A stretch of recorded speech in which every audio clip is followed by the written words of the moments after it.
Tá bom. Então tá, olha. Então, bem-vinda, Júlia, ao nosso Obrigada. Páginas em Diálogo. Eduardo já está aqui, né, para conduzir a entrevista, a conversa com você. Então, assim, é uma conversa informal e assim, é um prazer, certo, falar com você. Foi um prazer ler seu livro. Tô lendo outro, tá sendo maravilhoso também. Comento muito com o Eduardo, falei, menino, eu, esse novo, né, dos contos é um, dois, três, quatro. Eu digo, tá muito gostoso de ler. E não é. Que bom. Gente, e assim, eu disse pra ele, sabe quando você tá lendo um livro assim, que às vezes é monótono, você fica, ai meu Deus, lá vai pro. Não, esse não. Eu quero saber o que aconteceu com a baleia, o que aconteceu com o casal e não sei o quê. Mas vamos deixar pra conversar com você. Então eu vou sair, mas Tá qualquer bom. coisa eu vou estar aqui no background, tá certo? Tá bom. Obrigada Então tá. mesmo. Obrigada. Tchau, tchau. Tchau. Du, é com Até. você. Valeu, obrigado. Tá me ouvindo bem, Júlia? Eu tô. E Ah, você? maravilha. Também, tô te ouvindo. Já tô com Uhum. inveja aí da sua biblioteca, vendo uns livrinhos. Já Ah, vi o você tem Bolanho, também uma aí, tá tem umas vendo? coisas, vi o Bolanho ali, já fiquei de olho. É. E ela tá um pouco desfalcada, tá com um buraco aqui, porque meu companheiro, ele é arquiteto, ele levou para fazer umas fotos, os livros. Eita, que Aí massa. precisa devolver para a estante. Tá órfã a estante. Tá órfão, é.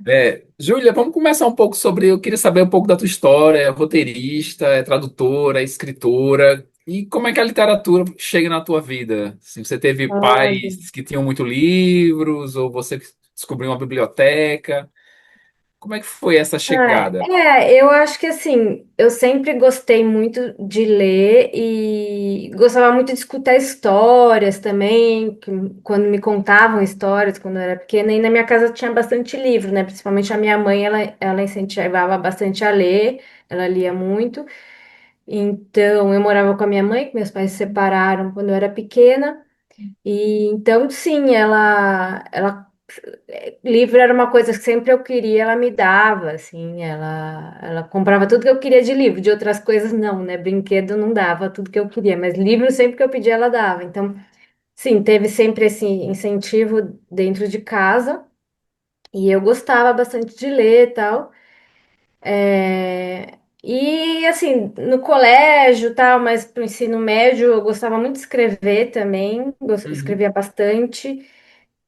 E queria seguir escrevendo, só que teve um momento da minha vida que eu fui um pouco parando, assim, ou parando de escrever coisas maiores, que foi o período que aí eu fui também, eu fui por esse caminho, eu estudei um tempo jornalismo, depois fui para letras, fiz uma época junto, eu não sabia o que eu queria da vida naquela época, né? Acho que é comum. Mas eu sabia que eu gostava de escrever, e gostava de ler, né? Então eu fiquei entre essas duas coisas. No final eu acabei ficando só com a faculdade de letras na USP e não terminei o jornalismo, que depois eu até acho que eu deveria ter terminado, mas eu não terminei. E aí terminei a letras e a letras eu fui porque eu gostava de literatura, né? E aí a faculdade não tem só literatura, você estuda língua e literatura e tal, É. e eu escolhi como habilitação espanhol, então porque eu gostava muito de literatura latino-americana, principalmente, né? Então, então me deu essa formação, só que por outro lado, ela me afastou da escrita, porque eu comecei a pensar, você vê todos esses exemplos de grandes escritores, né? Muito Sim, clássicos, muito reconhecidos, muito mais antigos. Parecia uma coisa muito distante de mim. E aí eu comecei a achar que não era para mim, isso me intimidou um pouco de alguma forma. E eu teve uma época da minha vida que eu não escrevia mais. nossa. E eu achava que não era mais, não era para mim. E aí, só que sempre que eu lia, eu sempre li muito, e sempre que eu lia me dava comichão, uma vontade assim de Tava bom. escrever. O bichinho da escrita aparecia. Ficava essa coisa que eu sentia que estava faltando na minha vida. E aí, mas só depois dos 30 anos, assim, aí a vida teve várias, né? Você vai cuidando de outras coisas também, vai um pouco deixando para trás alguns desejos, né? Tem que se virar.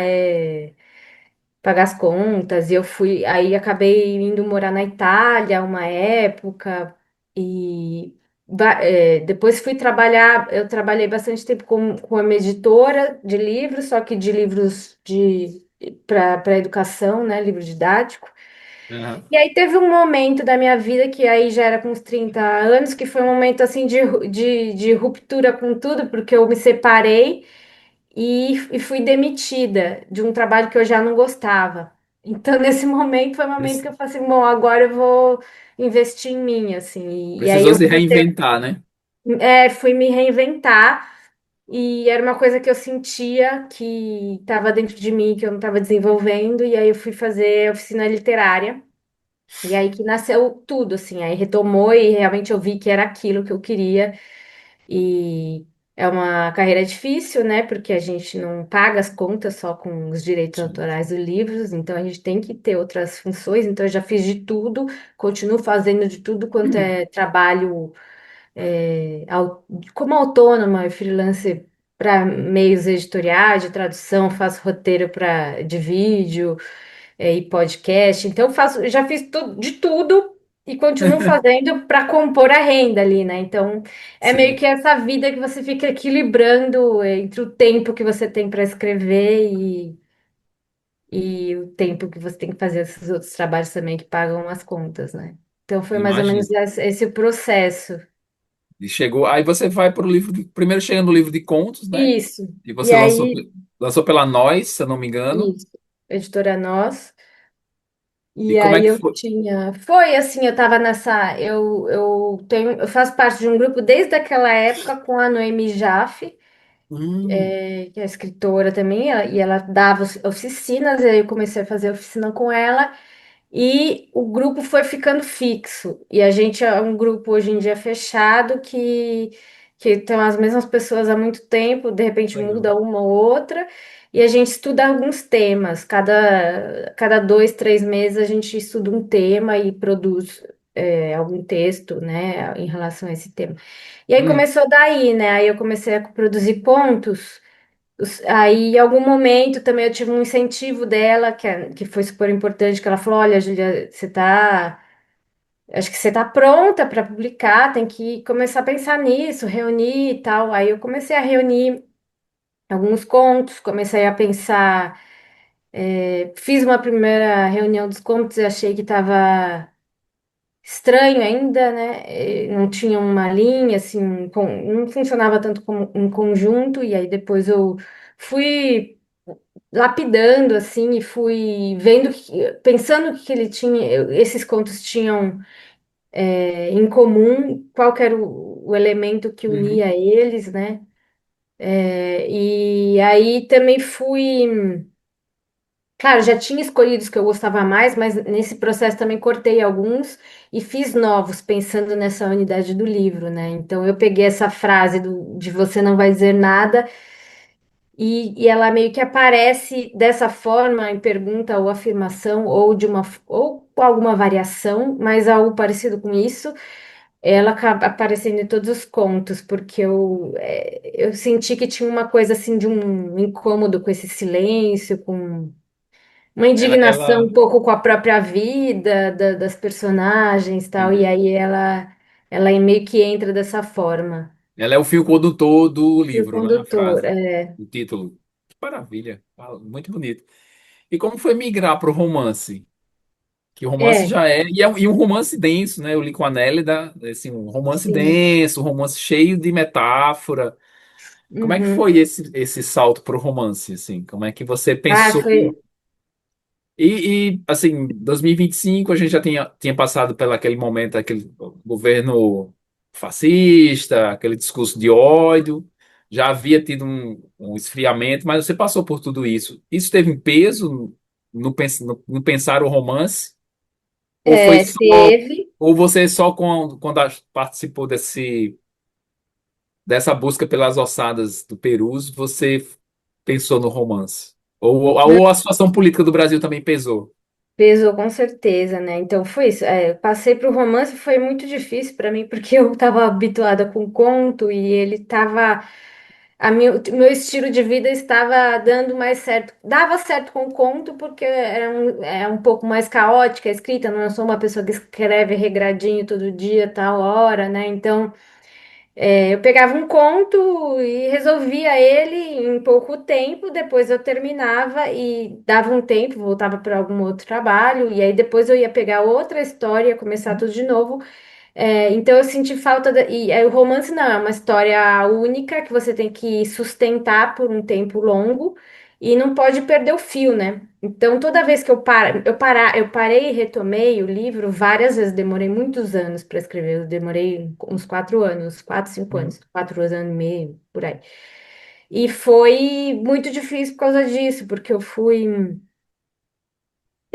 parava, teve momentos que eu até desistia, assim, no livro, falei, não, não vai dar certo, e depois retomava, e toda vez que eu retomava, eu tinha perdido um pouco, assim, né, o fio, aí eu acabava reescrevendo muito, e aí teve um Ah, momento que eu falei assim, não, teve um momento que eu peguei 3 meses, assim, e falei, agora eu vou sentar e vou fazer só isso, eu tive que me organizar também para isso, né, financeiramente, para não pegar trabalhos durante isso, porque eu não estava conseguindo. E aí foi quando o livro realmente saiu. Já tinha uma parte do livro escrita, mas estava muito desorganizado, tava sem essa liga, né? Então foi esse momento que eu resolvi, assim, que eu dei uma resolvida no livro, que eu fui escrevendo um pouquinho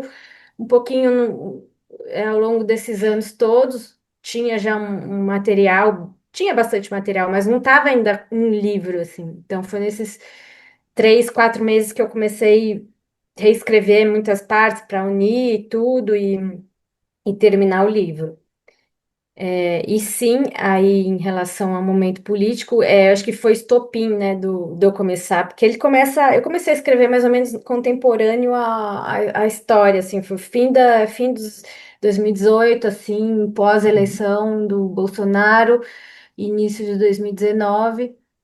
Então, realmente tinha uma angústia minha com esse passado, nessa memória que parecia não ter sido elaborada no país e que parecia que esse discurso violento estava voltando, que a gente estava vivendo as consequências dessa falta de memória, né? Então, verdade. isso, E como você fala que gosta muito de literatura latino-americana, é engraçado que, como todos os países que passaram por isso nos anos 60, acertaram as contas, né? A gente parece que sim. foi o único que não acertou as contas com o nosso passado. Eles têm problemas também, né? Não está Hum, nada resolvido lá também, mas eu acho que eles fizeram um trabalho de memória melhor que nós, né? Principalmente Argentina e Chile, eu diria que Sim. sim. E foi E a um. gente está começando a fazer isso mais agora, né? A gente chegou atrasado nisso. Isso que essa onda que está acontecendo agora da literatura nacional, no cinema, já aconteceu lá há anos atrás, há mais Exato, tempo. perfeito. É. Que massa. E você acha que essa sua dificuldade em encerrar o livro, né? Ficou essa, esse livro fragmentado, que ele é fragmentado, com memórias. Foi Uhum. devido a essa sua dificuldade de fechá-lo? Ou foi um propósito mesmo? Assim, você tinha essa ideia Não, literária de fazer não, um livro fragmentado? isso foi proposital. Eu já queria desde o início que ele fosse fragmentado. Depois, claro, deu trabalho eu decidir o que ia entrar em cada parte, quais fragmentos, onde ia entrar cada fragmento, mas a Uhum. ideia já era fazer um livro fragmentado mesmo, que eu acho que é uma forma que eu encontrei para narrar esse tipo de história, que é uma história quebrada mesmo, né? Uma história.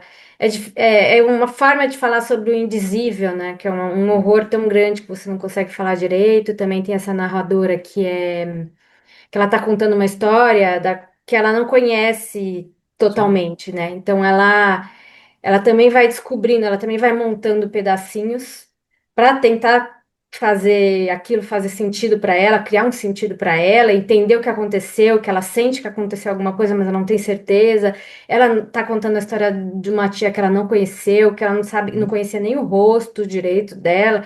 Então, essa fragmentação foi uma forma que eu acho que eu escolhi para contar, para dar conta de contar esse tipo de história, essa história que eu queria contar, né? Ah, interessante. E a narradora não tem nome. Você não É, dá nome à narradora, né? A gente fica doido para é. descobrir o nome. Você acha que você não dar o nome à narradora e dar o nome à tia, né, que é a Eva, que é essa Uhum. desaparecida política e tudo. Você acha que é um jeito de da narradora emprestar memória à Eva, né, que a Eva não tinha memória até então, há um resgate da memória. Tu acha, você pensou nisso? Né? Na verdade, assim, eu comecei a escrever sem pensar nisso. Eu comecei a escrever e fui escrevendo essa narradora em primeira pessoa, que ela só ia contando o que estava acontecendo. Então, ela não falou em nenhum momento meu nome é tal, e eu achei que também não combinava, não Uhum. soava natural, né? Mas aí, em determinado momento, eu falei, bom, ela não tem nome, será que eu vou dar um nome? E aí eu decidi também não dar. Eu decidi manter. Talvez para focar mais no nome Eva. Mas não foi nem nada que eu pensei tanto. Eu pensei só em manter ela sem nome para talvez dar colocar, jogar essa luz em cima da Eva, né? Que é Uhum. que tem a história apagada, né? Sim. Mas aí foi uma coisa que chamou muita atenção dos leitores. Sempre me perguntam isso, por que que não tem nome, né? E aí É. surgem diversas interpretações, de várias, cada pessoa tem uma interpretação. E eu acho que depois que a gente publica o livro também, uma parte do sentido do livro de quem leu, assim. Então eu acho que nós autores a gente nem sempre também, a gente tem coisas que a gente nem pensou racionalmente, mas quando um leitor fala, a gente fala, nossa, faz muito sentido, porque às vezes a gente faz coisas inconscientemente também. Aham. Que massa. Da hora. E o livro é muito cheio de memória, né? Essa personagem que não tem nome, a narradora, ela passa por uma dificuldade, né? No casamento, retorna, fica meio sem lugar no mundo. Como foi Sim. essa construção dessa personagem? Tem a gente com o avanço da autoficção, tem algo de seu nessa personagem, dessa busca por uma memória, dessa busca por um lugar, ou é inteiramente ficcional? Não, a narradora, a personagem é ficcional, não sou eu. Muita gente também achou que era eu. Teve gente que entendeu o livro como um livro de autoficção e não a história que eu conto é ficcional, a narradora é ficcional. Mas sim, como ela é uma mulher da minha geração e eu queria falar sobre o mundo contemporâneo, além de falar do passado, mas como é viver uma mulher dessa geração e dessa geração que não viveu, né, a ditadura, mas A só ditadura. teve que lidar com os restos, assim, com essa relação estranha que se tem com esse período que não se fala direito, que parece que não aconteceu, que aconteceu há muito mais tempo, mas é um passado muito recente, né? Uhum. Então eu queria falar, então por isso eu emprestei algumas características, algumas sensações minhas para ela. E eu acho que acaba acontecendo sempre, né, quando a gente está criando um personagem. Não, mas não são só minhas as características, tem Sim. características de outras pessoas que eu conheço, ou outras que são inventadas, e é uma mistura disso tudo, né? Então, o que tem de mais meu, eu acho. Eu já morei fora do Brasil, já voltei e me senti assim um pouco fora de lugar, que você se sente um pouco estrangeira dentro de casa, dentro do seu próprio país, mas Uhum. também não se sente do outro lugar, então você fica meio sem lugar mesmo. Então isso talvez tenha vindo um pouco de mim. Eu não morei na Inglaterra, mas eu morei na Itália uma época, né? E já faz tempo, isso não é de agora. E nem foi tanto tempo quanto a personagem, né? A personagem viveu muito tempo, muito mais tempo que eu. Mas eu acho que tem alguma coisa. Na minha família não tem ninguém, nenhum desaparecido, mas tinha aí, eu tinha uma. Tinha histórias que eu escutava, porque meus pais, meus tios, eles participaram bastante do movimento estudantil na época, chegaram a ser detidos, né? Então, eu escutava muitas histórias quando eu era criança. Então, algumas memórias de infância, assim. eu emprestei, mas também ficcionalizando muito para personagem, algumas características da casa do meu avô e da minha avó, que eram na Moca, que era uma casa engraçada, assim, meio esquisita, que tinha esses azulejos, de cores, assim, um em cada quarto.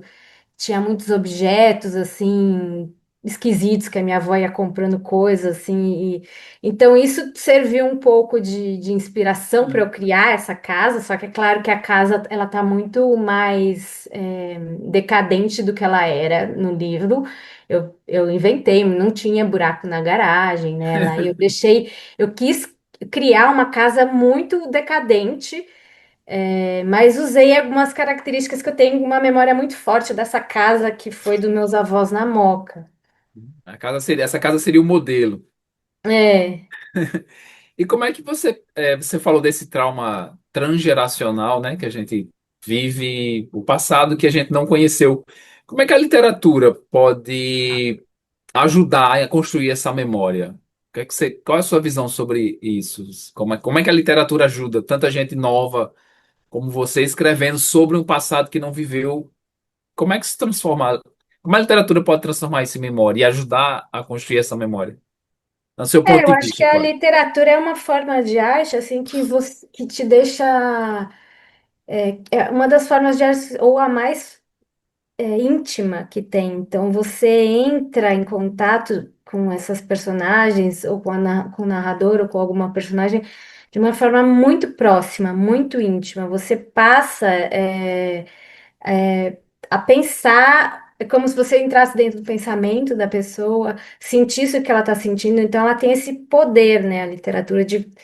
Então, mais do que explicar, falar sobre um assunto, ela transmite a sensação. Então, ela é isso que faz, que é o diferente da literatura, porque ela não. E que faz com as pessoas sentirem empatia e se identificarem com aquilo e como se sentissem na pele mesmo, talvez de uma forma mais próxima e mais quente, né? Porque você falar de números, de uma coisa muito grande, claro que tem o seu impacto também, você fala, morreram tantas mil pessoas, mas quando você pega uma daquelas pessoas e mostra ela de perto, mostra ela como um ser humano completo, é, isso tem um poder assim de gerar identificação muito grande, né? Então é mais perto, é uma coisa mais perto da emoção, né? Da sensação. Acho Entendi. que é isso. Ah, que massa. Você falou no buraco da garagem, né? Uhum. Como é que esses buracos se relacionam? O da vala do Peruche, né, para recolher os ossos, o da casa do avô da personagem, né? Como é que esses buracos se relacionam na construção da memória e na resistência ao apagamento? O que é que esses buracos significam no... Eu fui criando essa coisa do buraco, eu fui pegando ideias assim, bem mais simbólicas. Eu vou pegar tudo que tem de simbolismo em relação ao buraco, pensando que a vala é um buraco. E comecei a pesquisar, era uma época que eu também estava lendo sobre buraco negro, eu achei que tinha tudo a ver, né? E Hum, aí também acabei que as coisas acontecem, né? Quando você está pensando, li uma matéria de um jornal de um buraco que tinha aberto na casa de uma família lá, e eu falei, bom, vou colocar esse buraco, tem tudo a ver. E aí fui fazendo a relação. Aí também eu ia vendo que tinha relação com outras coisas. Por exemplo, eu não tinha pensado no olho, mas tem o olho esse buraco do olho, que falta o olho é, do- da Eva e da boneca também. E aí eu falei, olha, outro buraco. E as coisas iam acontecendo e se interligando, né? E aí eu acho que a relação, acho que existem várias, mas tem uma coisa um pouco de fundo do poço, né, desse momento e dessa coisa de você estar meio sem chão quando você cai dentro de um buraco, né? Você perde o chão, E né? ele tem esse desconhecido, né? Que um buraco negro ou um buraco normal que você não sabe o fundo, ele talvez represente essa angústia, né? Tem até Uhum. essa expressão, né? Buraco sem fundo. Buraco sem fundo, é. Eu acho que vem um pouco daí. Vai Interessante. por aí, mais ou menos. Ah, você falou do olho e da bonequinha. O que é que esses objetos que a narradora vive com ele na mão, né? Que ela encontra da tia, É. o, o olho da tia, né? E o braço da boneca. O que é que esses elementos representam no romance? Qual é a metáfora deles no romance? Ah, para mim eles são como é tudo em pedaços, né? Sim. Então, os ossos são pedaços que eles têm que juntar e descobrir quem foi a pessoa. É, a história é contada em pedaços, ela não tem o todo. Então, e também para mim funciona como um resto arqueológico, né? Um vestígio arqueológico do passado. Então, um pedaço de coisa que ficou do passado e que você encontra e aquilo te diz alguma coisa. Tem que ser, né, os arqueólogos estudam esses vestígios materiais do passado para tentar entender o que foi, né, o que aconteceu. Então são esses restos, né, o que ficou também. Então, coisas que foram ficando. Ela não tem a tia, não tem o que aconteceu e ela vai encontrando coisas. Ela tem um caderno, que é um pedaço da história, aí tem o olho, que é outro pedaço da tia, outro pedaço é o pedaço da boneca, que nem a boneca ela encontra inteira. Então fica essas coisinhas, né? Pecinhas soltas que ela vai ter que juntar. Seria o quebra-cabeça da memória dela. É. E você foi ao local de escavação? Você visitou os ossários? Como é que foi Fui, essa? Como é que foi essa visita? tem o cemitério, né, que Sim. foi onde encontraram a vala, e aí tem o lugar onde abriram a vala, e tem uma obra que foi feita pelo Rui Otaki, que é uma parede, assim, de vermelha, com uma frase, Uhum. mostrando que ali foi aberta a obra, isso no cemitério de Perus, eu visitei e tal, que foi lá o lugar, local onde foi aberta a vala, mas já está fechada, tá? Só tem o desenho dela, assim, né? E aí tem o CAF, que é o Centro de Antropologia e Arqueologia Forense, que é o Uhum. lugar que cuida das ossadas, que eles armazenaram, né? Eles fizeram todo o trabalho de limpeza e de pegar o DNA das ossadas, que fazem todo esse trabalho de identificação. Eu também conheci, e fui lá, visitei, me mostraram tudo, me mostraram o trabalho, então ajudou a compor a história, com certeza. Uhum. Visitei também uma escavação que estavam fazendo nova no DOPS, no antigo DOPS. Não, é no DOI-CODE, no DOI-CODE, Boicote. no Paraíso. Tinha dois grupos de duas universidades que estavam escavando, estavam fazendo um trabalho ali para que era um lugar onde muitos presos, nos fundos de uma delegacia, muitos presos ficaram presos lá e foram torturados lá, e muitos saíram de lá e foram para Iperus, né? Então eles estavam fazendo esse trabalho, eu fui visitar também durante o trabalho, eles Uhum. fizeram uma visita guiada, eu fui. Então eu fui fazendo essas coisas assim de pesquisa para E- ver. Isso te impactou muito ver ir lá e ver o processo de trabalho deles? Sim, é bem impactante. Toda a história é impactante, né? Mas Não, a história é terrível, né? sim, Mas é, você vê em loco, essas escavações devem ser mais difícil, né? sim, é. E Nesse doicode não tem ossadas, não tem pessoas que ficaram lá, mas eles encontram objetos, né? Eu até coloquei no fim do livro, eles encontram algumas coisas, assim, na parede, coisas escritas, de pessoas que ficaram presas, uhum. no chão, objetos que pertenceram àquelas pessoas, então eles vão encontrando as coisas assim, né? Documentos, coisas assim. Ah, que maravilha. O seu romance é fantástico, assim, é muito bonito a sua escrita.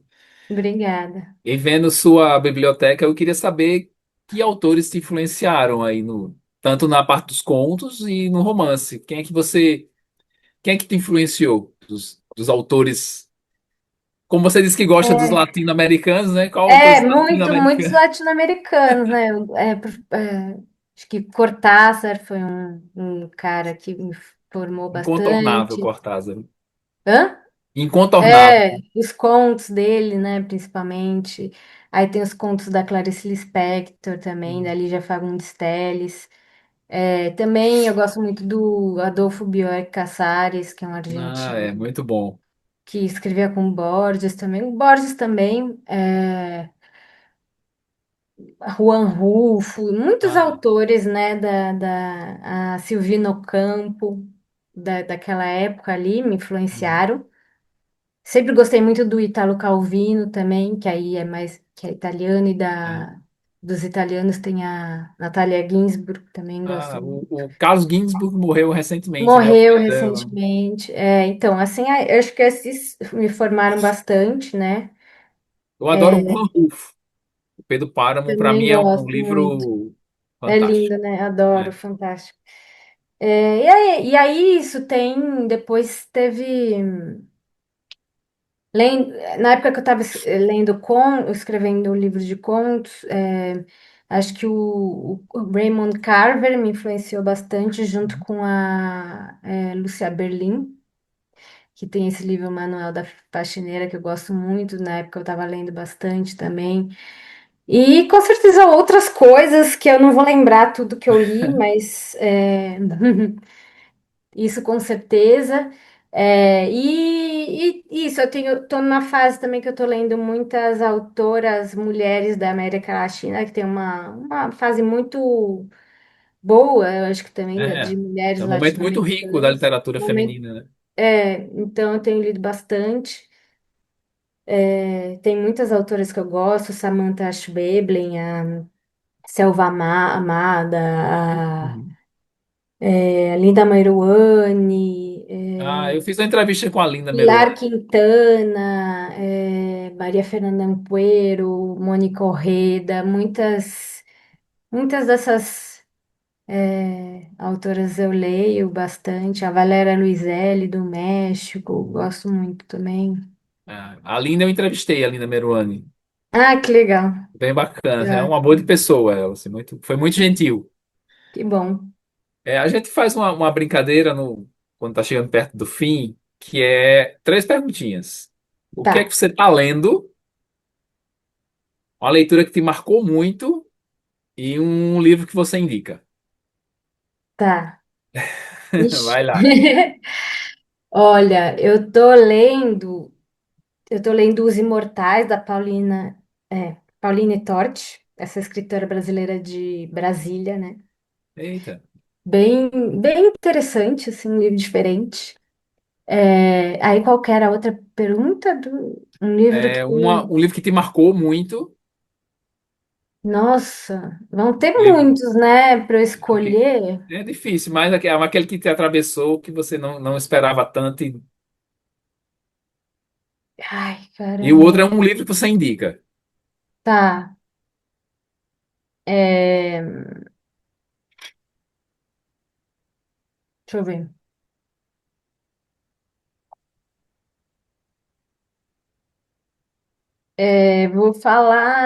Vou falar assim, eu vou estar, eu vou, o Pássaros na Boca, da Samantha Schweblin, eu com certeza Ah, que interessante. gosto muito, me marcou. Vou falar também Arquivo de Criança, da Valéria Luisélia, Arquivo de Crianças Perdidas, se eu não me engano. As Meninas, da Lígia Fagundes Telles. Enfim, se você me perguntasse amanhã, eu ia falar outros. Mas só É, livraço. Não sim. tem, não tem erro. E uma coisa, um livro que você indica, ó, esse Que eu aqui. indico. Eu vou indicar Poeta Chileno, que é um livro assim, tão bonito Ah, muita gente, que lindo! é difícil não gostar desse livro, né? Eu vou indicar Zambra, ele. eu adoro Zambra, é lindo esse livro. É, Lindo, lindo, é lindo. lindo, né? Dica perfeita. Leiam Zambra, perfeito. Ele é muito bom. Isso. Júlia, pra gente encerrar, muito obrigado pelo papo, assim, foi lindo. Seu livro é muito bom, a gente indica a todo mundo aí nele, que é um livraço, assim. A Ah, gente que espera que bom. você tenha um livro já na agulha aí, porque Acho que todo escritor que escreve muito bem tem esse problema. O leitor lê 2 dias e já quer que você faça outro, né? Então, assim, espero que você já tenha um livro engatilhado, porque a gente está super afim de ler outra coisa sua. Legal. E para a gente finalizar, Júlia Kodo por Júlia Kodo numa frase. Eita! Júlia Kodo não sabe quem é Júlia Kodo. Perfeito. Maravilhoso. Muito bom. Bom, muito obrigada, tá, por participar do nosso Páginas em Diálogo. Obrigado Muito mesmo de obrigada a coração. vocês. E como o Du falou, eu fico no aguardo, viu? De um próximo livro, seja de conto ou de romance, Legal. tá? Vamos, Vai tem ser que um sair. prazer Uma enorme. hora vai sair. Não, uma hora sai, não se preocupe não, Uma hora sai. viu? Mas obrigada Tá mesmo, bom. viu? Fique Obrigado, bem. foi Obrigada, muito bom. gente. Obrigado. Prazer Tchau. conversar com Tchau, vocês. Tchau, obrigado. tchau. Tchauzinho. Tchau.